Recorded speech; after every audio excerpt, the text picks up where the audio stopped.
سیدنا ابو ذر رضی اللہ تعالیٰ عنہ بیان کرتے ہیں کہ آپ صلی اللہ علیہ وسلم نے اس آیت کو پڑھنا شروع کیا اور دہراتے رہے یہاں تک کہ آپ کو اونگ آ گئی۔ وَمَن يَتَّقِ اللَّهَ يَجْعَل لَّهُ مَخْرَجًا وَيَرْزُقْهُ مِنْ حَيْثُ لَا يَحْتَسِبُ۔ اس کا مفہوم یہ ہے جو تقوی اختیار کرتا ہے اللہ تعالیٰ اس کے لیے ہر مشکل سے نکلنے کی جگہ بنا دے اور وہاں سے اسے عطا کرتے ہیں جہاں اس نے کبھی سوچا نہیں ہوتا۔ آپ صلی اللہ علیہ وسلم فرمانے لگے یا ابا ذر لو ان الناس اخذوا بها لكفتهم، اگر لوگ صرف اس بات کو ہی لے لیں اور اس آیت کو ہی پکڑ لیں تو یہ آیت ہی ان کے لیے کافی ہو جائے۔ اور سیدنا عبداللہ ابن عباس رضی اللہ تعالی عنہ فرمایا کرتے تھے یجعل له مخرجا ينجيه من كل كرب الدنيا والآخرة۔ اس کا معنی یہ ہے کہ اللہ عز و جلال اسے دنیا اور آخرت کی ہر مصیبت اور غم سے نجات دلا دیں گے۔ اور اللہ عز و جلال کا ایک فرمان اسی سورۃ الطلاق کے اندر یہ بھی موجود ہے وَمَن يَتَّقِ اللَّهَ يَجْعَل لَّهُ مِنْ أَمْرِهِ يُسْرًا۔ جو اللہ عز و جلال سے ڈرتا ہے اللہ اس کے کام میں آسانی پیدا کرتا۔ آسانیاں ملتی اس وقت ہیں جب انسان اللہ کے سامنے جھکتا اور گرتا ہے، اپنی کمائیگی کا احساس کرتے ہوئے رب کی عظمت کو الاپتا ہے۔ اور اللہ عز و جلال نے یہ بھی فرمایا وَيُعْظِمْ لَهُ أَجْرًا۔ خشیت اور تقوی انسان کے پاس ہو تو معمولی سے معمولی کام بھی اس کے لیے بہت بڑے اجر کا باعث بن جائے۔ رسول اللہ صلی اللہ علیہ وآلہ وسلم نے کچھ دعائیں بتائی ہیں، یہ دعائیں اپنا معمول بنائیے۔ كان اذا اصاب احدا هم او غم او سقم او شدہ، کسی کو غم آیا، فکر نے گھائل اور نڈھال کر دیا، بیماری نے لاچار کر دیا، سختیوں کی چکی میں پس گیا ہے، صرف اتنے الفاظ بول دے اللہ ربی لا شریک لہ۔ اتنے الفاظ بولنے سے اللہ اتنا راضی ہوتے ہیں کہ غم بھی، ہم بھی اور سختیاں بھی اور بیماریوں کو بھی اللہ دور کر دے۔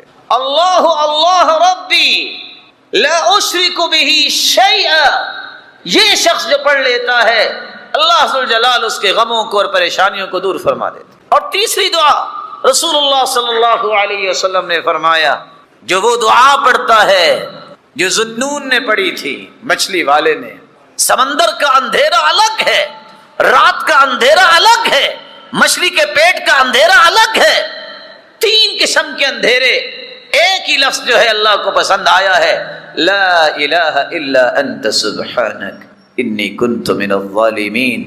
آگے اللہ کے رسول فرماتے ہیں لم يدع بها رجل قط الا استجاب اللہ لذلك، جس بندے نے جس مقصد کے لیے، جس پریشانی کو دور کرنے کے لیے یہ الفاظ پڑھے ہیں اللہ نے کبھی اسے محروم نہیں کیا۔ اللہ کے رسول کان اذا رعه شیء، آپ کو بھی جب کوئی پریشانی ہوتی تو آپ یہ بھی پڑھتے یا حی یا قیوم برحمتک استغیث، اللہ میں تیری رحمت کا ہی طلبگار ہوں، اللہم رحمتک ارجو فلا تکلنی الی نفسی طرفت عین واصلح لی شأنی کل لا الہ الا انت۔ یہ الفاظ پڑھنے والا کبھی کمزور دل نہیں ہو سکتا۔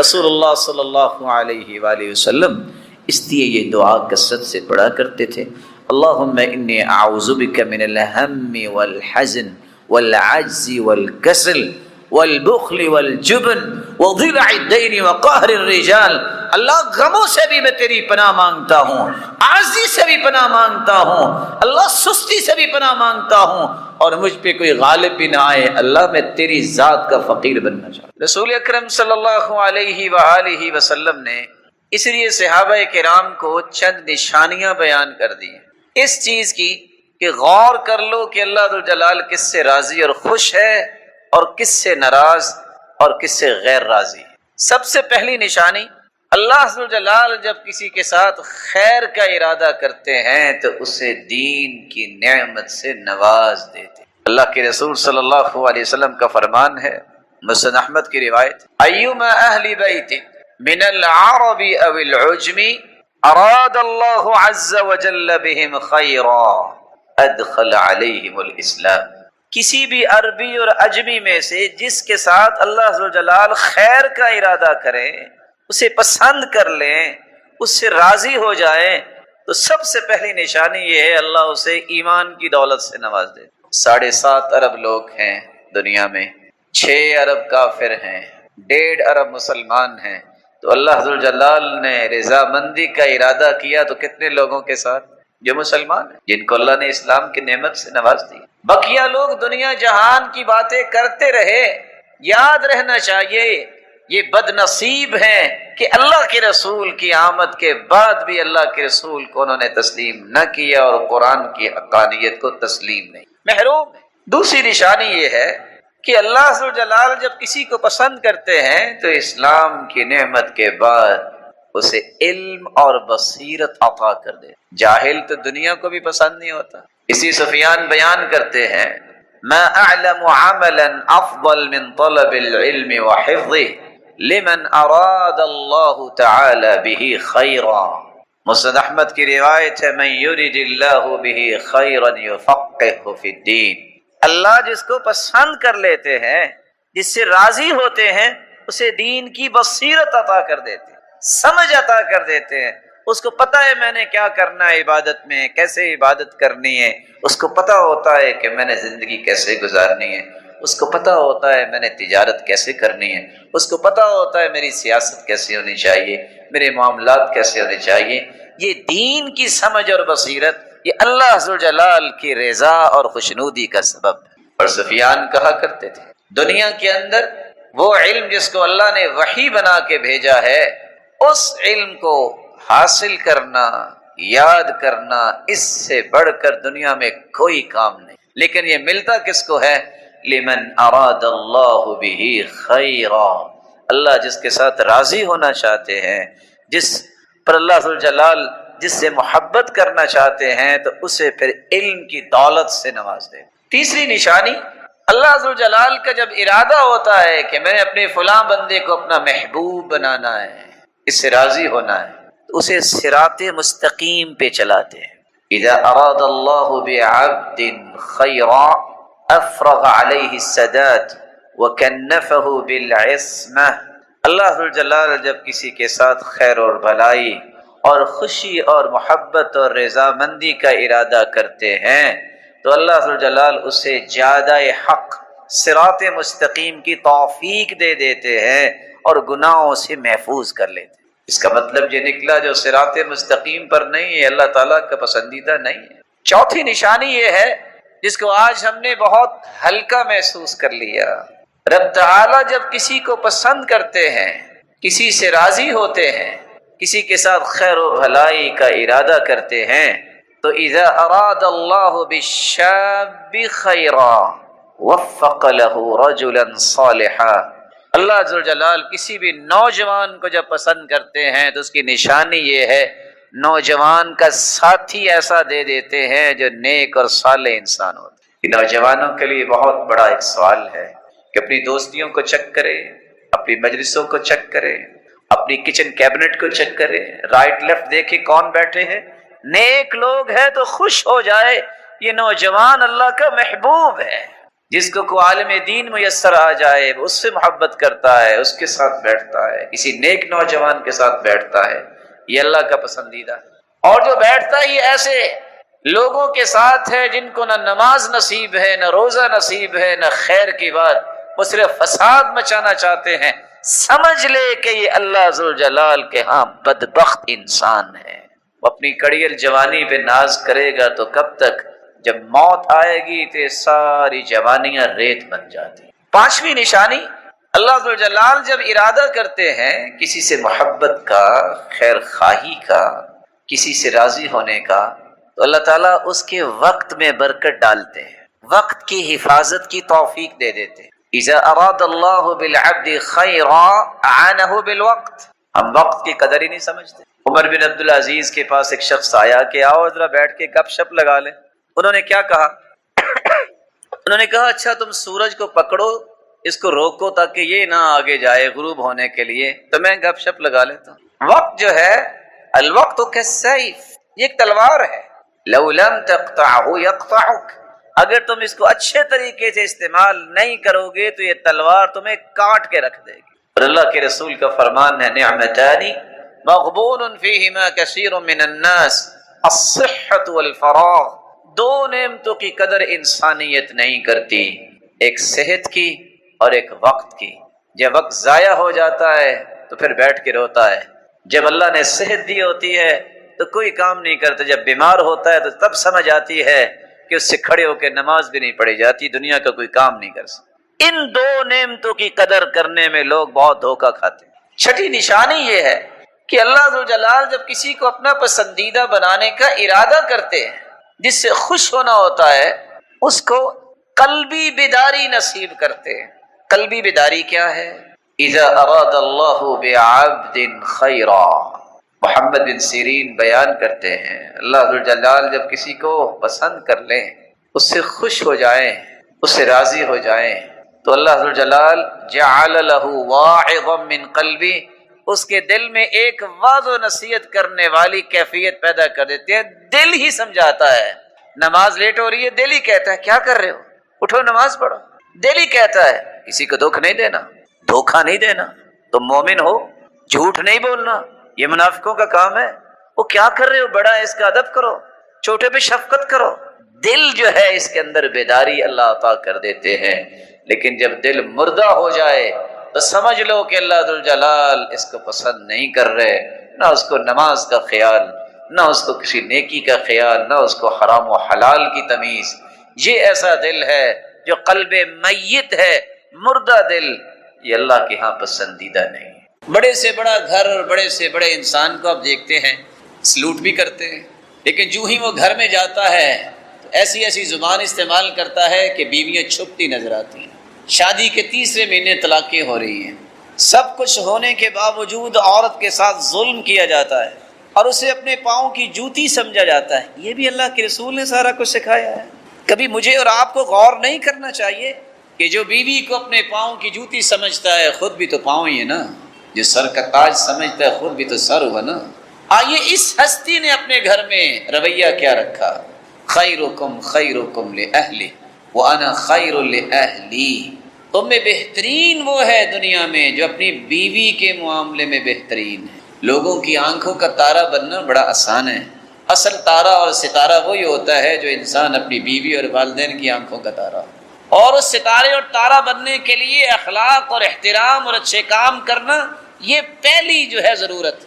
جو مانتے ہیں کہ اللہ کے رسول سے بڑھ کے دنیا میں کوئی ہستی نہیں، اور پھر بھی اپنی بیویوں پر ظلم اور زیادتی اور مار کٹائی کرتے ہیں۔ ما ضرب رسول اللہ صلی اللہ علیہ وسلم خادما ولا امرأة قط، آپ نے 9 بیویاں رکھی ایک وقت میں، امہات المؤمنین، کسی بیوی کو پوری زندگی اللہ کے رسول نے مارا نہیں ہے۔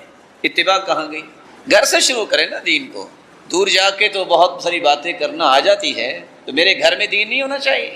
جب اللہ کے رسول صلی اللہ علیہ وسلم نے پوری زندگی اپنی کسی بیوی کو مارا نہیں ہے، کمال کا محب ہے، کمال کا یہ متبع سنت ہے، کمال کا یہ فرما بردار ہے، یہ گالیاں بھی دیتا ہے، مارتا بھی ہے، دھکے بھی دیتا ہے، اور کہتا ہے جاؤ تمہاری تو نسل ہی بہت بری ہے۔ یہ جو 200 آدمی لے کے گئے تھے، بری نسل لینے گئے تھے، آپ کو یہ سوچ کر حیا نہیں آتی کہ کس عزت کے ساتھ لینے گئے تھے؟ کیوں گئے تھے آپ؟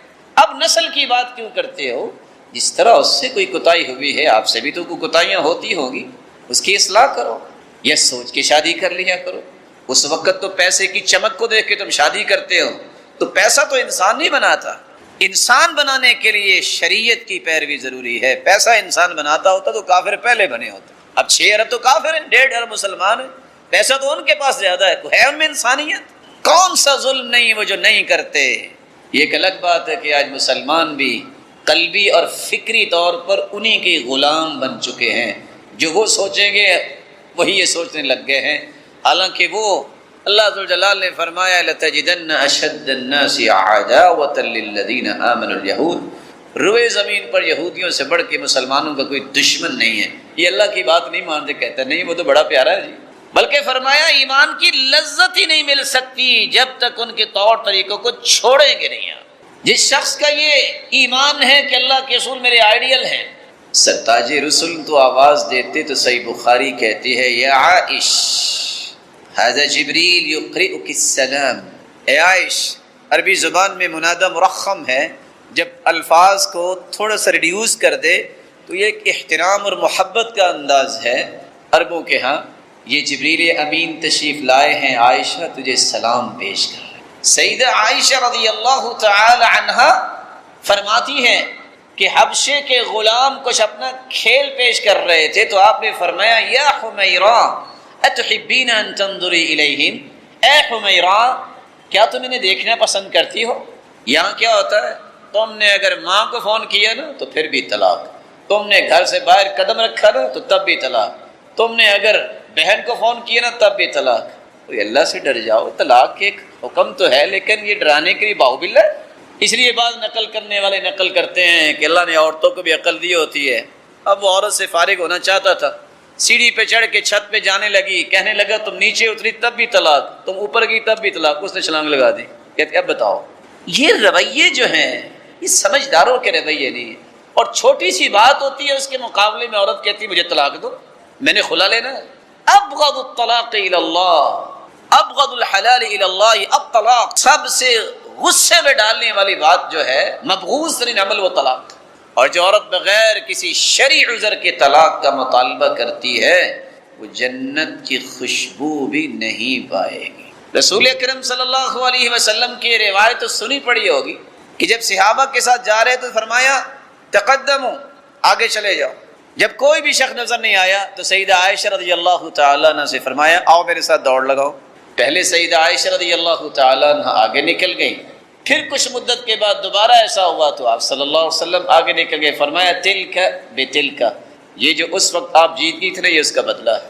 یہ حدیث ساری ضعیف ہے۔ اگر اتباع کی بات آپ کرتے ہیں، واہ واہ کے نعرے لگانے میں تو بڑا شوق ہے آپ کو، اور عشق جیسے لفظ بھی استعمال کرتے ہیں جو آپ کو نہیں کرنے چاہیے کہ میں عاشق رسول ہوں، نہیں میرے پیارے بھائی، میں محب رسول ہوں۔ عشق کا لفظ جو ہے یہ استعمال نہیں کرنا چاہیے۔ تاجل کرامہ، انسان کو کرامت کا تاج پہنایا جائے گا جو قرآن پڑھنے والا ہے۔ پھر قرآن کہے گا یا رب زد ہو، اے اللہ اسے اور نوازی، فیلبس حلت الکرامہ، کرامت کی خلعت فاخرہ اس کو پہنائی جائے گی۔ قرآن پھر کہے گا اے اللہ اسے اور نوازی، یا رب ارض عنہ، اے اللہ اس اپنے بندے سے راضی ہو جائیے، فیرضی عنہ ربہ، اس بندے پر اس کا رب راضی ہو جائے گا۔ وخیر جلیس لا یمل حدیثہ، یہ اتنا پیارا دوست ہے اس سے گفتگو کرنے سے اکتاہٹ نہیں ہوتی۔ وتردادہ یزداد فیہ تجملا، اس کی تلاوت جتنی کرتے جائیں اتنی لذتیں بڑھتی ہی جاتی ہیں۔ وخیر جلیس لا یمل حدیثہ وتردادہ یزداد فیہ تجملا وحیث الفتى یرتاع فی ظلماتی، قبر میں انسان اکیلا ہوتا ہے، یہ قبر کو بھی باغیچہ بنا دے گا جو قرآن کی تلاوت کرتا ہے۔ بلکہ رسول اللہ صلی اللہ علیہ وسلم نے فرمایا ان سورۃ من القرآن ما ہی الا 30 آیہ شفعت لرجل، قرآن مجید کی ایک ایسی سورت ہے جس کی 30 آیات ہیں، وہی سورۃ تبارک، یہ سورۃ الملک ہے، ہی المانعۃ من عذاب القبر، یہ انسان کو قبر کے عذاب سے محفوظ کروا دے گی، سفارش کرے گی، حتی غفر لہ، یہاں تک کہ انسان کے سارے گناہوں کو معاف کروا دے گی، حتی ادخلتہ الجنہ، اور اس وقت تک سفارش کرتی رہے گی جب تک اس انسان کو جنت میں داخل نہیں کروا دے۔ یناشد فی ارضائہ لحبیبہ واجدر بہ سؤلا الیہ موصلا، یہ جھگڑا کرے گی، یہ قرآن مجید ضد کرے گا، اے اللہ اس اپنے بندے کو بخش دے۔ اللہ رب العزت اس انسان کو بخش دیں گے جو قرآن کی تلاوت کرتا ہے۔ اللہ رب العزت ہمیں اس قرآن کی تلاوت کی توفیق عطا فرمائے اور اس قرآن کی فہم و بصیرت عطا فرمائے اور اس کے مطابق اپنی زندگی گزارنے کی توفیق عطا فرمائے، اور قیامت کے دن صاحب قرآن کی رفاقت نصیب فرمائے اور اپنے دیدار کا مستحق بنائے۔ یہ اللہ ذوالجلال کا فیصلہ ہے، یہ اللہ ذوالجلال کا چناؤ ہے، یہ اسی کی ہی سلیکشن ہے، اسی کی طرف سے استفاء و اجتباء ہے کہ وہ قرآن کی خدمت کے لیے، قرآن کی تعلیم و تعلم کے لیے کسی کو چن لے۔ اللہ یصطفی من الملائکۃ رسلا ومن الناس، اللہ ذو الجلال کے کھربوں فرشتے ہیں، لیکن ان فرشتوں میں سے بھی اللہ نے چناؤ کیا ہے جبرائیل، میکائیل اور اسرافیل۔ اللہ تعالیٰ انسانوں سے بھی چناؤ کرتے ہیں۔ مالک الملک کا چناؤ جو اس کا مستحق بن جائے وہ کائنات کا سب سے عظیم انسان ہوتا ہے۔ خیرکم من تعلم القرآن وعلمہ، تم میں سے بہترین وہ ہے جو قرآن کو سیکھتا ہے اور سکھاتا ہے۔ آج کی اس خوبصورت بزم میں آپ کی خدمت میں صرف 2 نکتے پیش کر کے بات کو ختم کروں گا۔ میری اور آپ کی محبت قرآن سے کیسے بڑھ سکتی ہے؟ یہ بات طے شدہ ہے، کوئی اس پر اتفاق کرے یا نہ اتفاق کرے کہ اللہ عز و جلال کے ہاں تقرب، اللہ عز و جلال کی محبت قرآن مجید کے بغیر ممکن ہی نہیں۔ اس لیے قرآن مجید کی محبت میرے اندر کیسے آ سکتی ہے؟ اس کے لیے آپ کو 5 کام کرنے ہوں گے۔ پہلا کام یہ ہے قرآن کو سننے کا ذوق، قرآن کو سننے کا شوق، یہ تڑپ آپ کی اور میرے اندر آنی چاہیے۔ کون سا موقع ہو، میرے کانوں کی اصل لذت و حلاوت یہ ہے کہ میں قرآن کو سنوں۔ یہ قرآن جب انسان سنتا ہے تو یہ دلوں کا روگ بھی ختم کرتا ہے اور انسان کے سر کے بالوں سے لے کے پاؤں تک جسم کا ایک ایک ریشہ جو ہے پرسکون ہو جاتا ہے۔ اسی بات کو اللہ تعالیٰ نے بیان کیا ہے، وَإِذَا قُرِئَ الْقُرْآنُ فَاسْتَمِعُوا لَهُ وَأَنصِتُوا لَعَلَّكُمْ تُرْحَمُونَ۔ قرآن جب پڑھا جا رہا ہو بڑے انہماک سے سنو، غور سے سنو، اور صرف سننا ہی نہیں، خاموش ہو جاؤ۔ صحابہ کرام کو اتنی لذت نصیب ہوتی تھی آپ صلی اللہ علیہ وسلم کی کلام سے اور قرآن سے، کأن علی رأسہم الطیر، اس قدر پرسکون ہو کے بیٹھتے، یہ گھڑیاں اس قدر پرکیف ہوتی کہ یوں محسوس ہوتا کہ ان کے سروں پہ پرندے بیٹھے ہوئے، اور پرندہ انسان کے سر پہ تو نہیں بیٹھتا۔ اس طرح بے حس اور بے حرکت ہوتے کہ پرندہ سمجھتا ہے شاید یہ لکڑی ہے جس پہ بیٹھا ہے۔ تو آپ صلی اللہ علیہ وسلم کی تعلیمات بھی یہ ہیں، اور یہ چیز مجلس میں ہو، آپ گھر میں ہو، مسجد میں ہو، مدرسے میں ہو، جب اللہ کی کلام شروع ہو جائے سب کچھ چھوڑ دیں، اس سے دل میں محبت آئے گی۔ اور یہ یاد رکھیے گا اللہ نے جو اس کے اندر لذت رکھی ہے یہ تو کافر کو بھی توڑ کے رکھ دیتی۔ اخنس بن شریک، ابو جہل، ابو سفیان ابھی تک مسلمان نہیں ہوئے تھے رضی اللہ عنہ، اسلام سے پہلے تینوں جا رہے تھے، اور اللہ کے رسول صلی اللہ علیہ وسلم قرآن رات کو تہجد میں پڑھ رہے تھے، بیٹھ گئے تینوں، مسلمان نہیں ہیں، ساری رات ہی سنتے رہے۔ دوسرے دن تیسرے دن اخنس بن شریک کہتا ہے وہ ابو الحکم یہ کیا؟ ہم ابو جہل کہتے ہیں، وہ ابو الحکم کہا کرتے تھے، حکمتوں والا۔ ایک طرف تم کہتے ہو کہ نعوذ باللہ محمد صلی اللہ علیہ وسلم یہ جھوٹ بولتے ہیں، اور دوسری طرف ساری رات بیٹھے رہے ہو۔ کہتے سچ بتاؤں لذت بہت آئی، کافر ہونے کے باوجود بھی اللہ تعالیٰ نے قرآن میں وہ لذت رکھی ہے، اس لیے قرآن کہتا ہے حتی یسمع کلام اللہ ثم ابلغ مأمنا، وہ قیدی تمہارے ہاتھ میں آ جاتا ہے تو اس کو کم از کم قرآن سننے کا موقع دو۔ میری اور آپ کی محبت کا آغاز یہاں سے ہوتا ہے کہ ہر وقت میری تڑپ جو ہونی چاہیے کہ میں کسی طریقے سے قرآن سنوں، قرآن کی سماعت کروں۔ دوسرا طریقہ یہ ہے جس سے محبت اس سے بھی زیادہ پختہ ہوگی کہ میں قرآن پڑھوں۔ کیسے پڑھوں؟ جیسے پڑھنے کا حق۔ الذین آتیناہم الکتاب یتلونہ حق تلاوتہ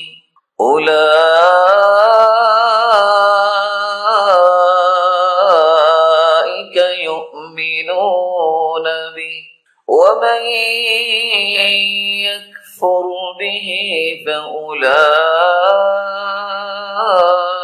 فاولئک هم الخاسرون۔ جو اللہ کی کتاب کو اس طرح پڑھتے ہیں جس طرح اس کے پڑھنے کا حق ہے، یہی سچے مومن، اور جو انکار کرتے ہیں اس سے بڑا خسارہ پانے والا اور کون ہو سکتا؟ محبت اگر بڑھانی ہے تو قرآن کو پڑھنے کا شوق پیدا کرو۔ میری زندگی کا کوئی ایسا دن نہیں ہونا چاہیے جس میں نے قرآن نہ پڑھا، بلکہ طے کرنا چاہیے، تجربہ کر کے دیکھیں۔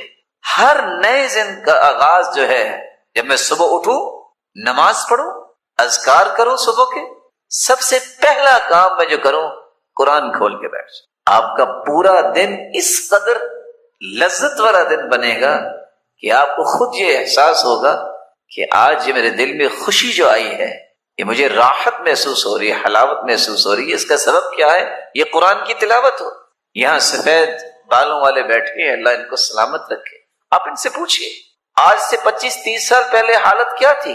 کوئی ماں، بہن، بیٹی کسی کام کو ہاتھ نہیں لگاتی تھی جب تک سب سے پہلے قرآن نہیں پڑھتی، اور گھروں میں رونق تھی، گھروں میں برکت تھی۔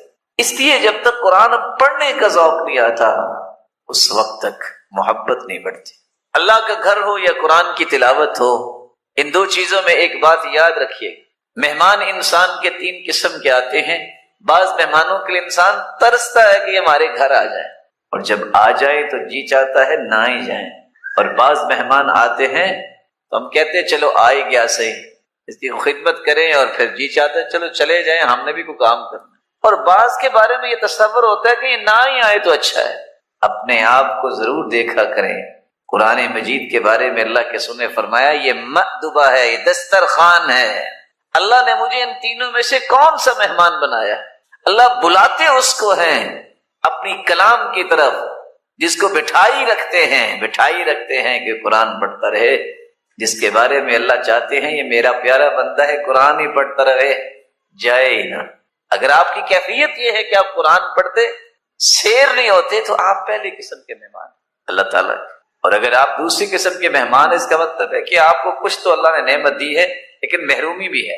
اور اگر تیسری قسم کے مہمان ہیں تو آپ تو اللہ کی رحمت سے محروم لوگ ہیں۔ یہ سوچنا چاہیے ہمیں، وہ کیسے انسان تھے۔ امام ابن تیمیہ جیل میں چلے گئے، بیمار ہیں، ان کے بھائی، بڑے بھائی ان کو بھی جیل میں لے گئے۔ گناہ کیا تھا؟ یہ لوگوں کو قرآن پڑھاتے ہیں۔ 81 مرتبہ قرآن مجید پڑھا۔ آخری مرتبہ جب قرآن پڑھ رہے تھے، فی مقعد صدق عند ملیک مقتدر، جب اس آیت پہ پہنچے اللہ کے پاس چلے۔ ابو بکر بن عیاش رحمہ اللہ، بہن نے جب دیکھا کہ آخری سانسوں میں ہے، نہ جانے کب فوت ہو جائے، تو رونے لگ گئی۔ ابو بکر بن عیاش پوچھتی ہیں بہن سے کہ آپ کیوں رو رہی؟ تو بہن نے کہا کہ آپ کے فراق کی وجہ سے رو رہی ہوں۔ تو ابو بکر بن عیاش کہتے ہیں ایک بات کہوں، یہ سامنا ستون دیکھ رہی گھر میں نے اس پلر کے پاس بیٹھ کے 18,000 مرتبہ قرآن ختم کیا ہے۔ بس دعا یہ کرو یہ قبول ہو جائے۔ رونے کی بات، آج ہم کہاں کھڑے؟ آج جتنی فیس بک اور جتنا موبائل کا استعمال انسان کے پاس آ گیا ہے، اللہ کی قسم اتنا قرآن اگر پڑھ لے اس کی زندگی کا کوئی غم باقی نہ رہے، اس کی زندگی کی کوئی رونق سے محرومی نہ رہے، اس کی زندگی کے اندر حلاوت و مٹھاس ایسی ہو وہ دنیا کے لیے نمونہ بن جائے۔ محبت کو بڑھانے